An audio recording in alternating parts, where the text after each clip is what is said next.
Let's take a look at something called Skelegod, Cosmic Lord of Destruction. I personally would never have picked this up if it wasn't on clearance for $5.99, or not clearance, I should say Ross for $5.99. Because it looks nothing like anything I remember, although it's cool. It's got a very Danzig vibe to the helmet, or maybe that's his actual horns. Wow, that is some bad paint on the back of right there. And I just get him out of the package, so it's not like I've been playing with him or anything. I haven't even posed him yet. I just got him out of the plastic packaging. Before I do some kind of experimentation on his limbs, here are the extra parts you get. You get a fist, sort of, that hold things. What does it hold? I'm guessing the sword, which looks a lot like the He-Man sword. Now, in the comic books that I read when I was a kid, man, that is some sloppy paint. The comic books that I read when I was a kid, I went by them, not by the cartoon. The cartoon came out like 2 years later, it seems like.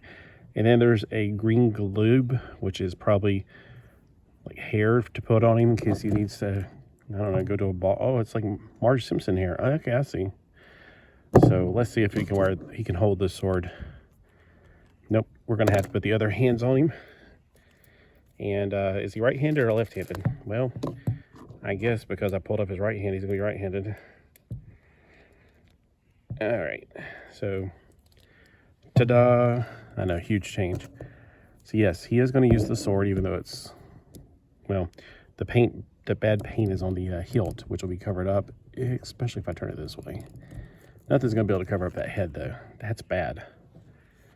He's got cloth goods. He's also got these little plastic diamond things I didn't realize were on there until just now. So, cloth and plastic. I'm trying to get this thing like to settle down. It reminds me an awful lot of that, what is her name? Maleficent. It's like the male version of Maleficent.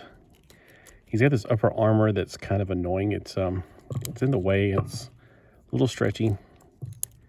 The thing that I don't care about these that much is that they have really gooey, I guess you can say, arms and legs where the joints are. They give some resistance because they're just not as rigid. I'm so used to Transformers being more rigid. These are more gooey. It's the only way I can explain it. His hands are really loose. Like, these are so loose. This is gooey, which is fine, but then you're trying to bend something and it's more like it's bending with you instead of actually at the joint. That's where I am a little bit afraid, because I've had things to break like that.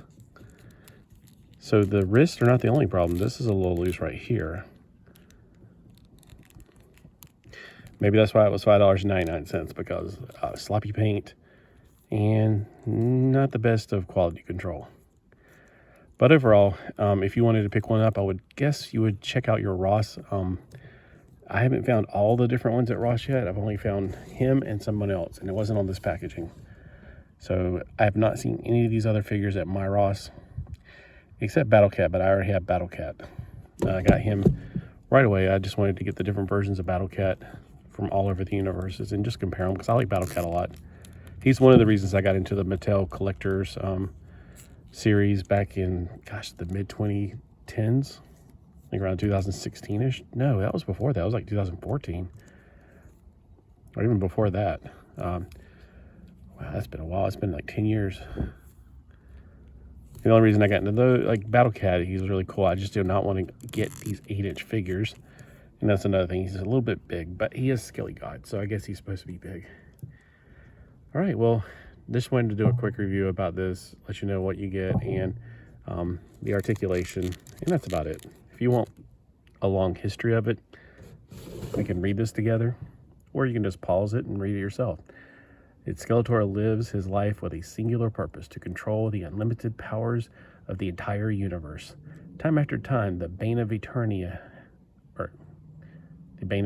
has thwarted, well, okay, I was about to say, I thought it was his Bane of Eternia. The Bane of Eternia was thwarted by He-Man, the heroic warriors. What kind of monster would be unleashed? What kind of monster would be unleashed should they be unable to stop the Lord of Destruction? Surely a raging storm of horror and terror even the bravest dare not even imagine. Whatever. So I guess this is actually Skeletor like up a power level or two. Oh, so this his hair, which looks like ectoplasmic hair, is actually like a firing fist thing. It's a Hadouken. Yeah, overall this is definitely not my Skeletor, but I could pretend like he's one of the people of Skeletor. Like when I was a kid and I read the comic books, Skeletor was not unique. He didn't get acid in his face or whatever. He got he came from an entire race of Skeletor people, and he just happened to go through the portal that took him to Eternia. And that's, if you read the Eternia comics that came with He-Man back then, you would know this information.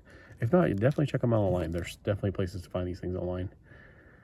Oh, look, there's another thing. I guess if you just tuck it under, should be fine. All right, did yours come out this bad? But for $5.99, I can't really complain. I don't know how much these were originally. This says that it was a certain price, but they're always wrong about these. It's compared to $20. I have a feeling it was more than $20, but I might be wrong. Have a great day.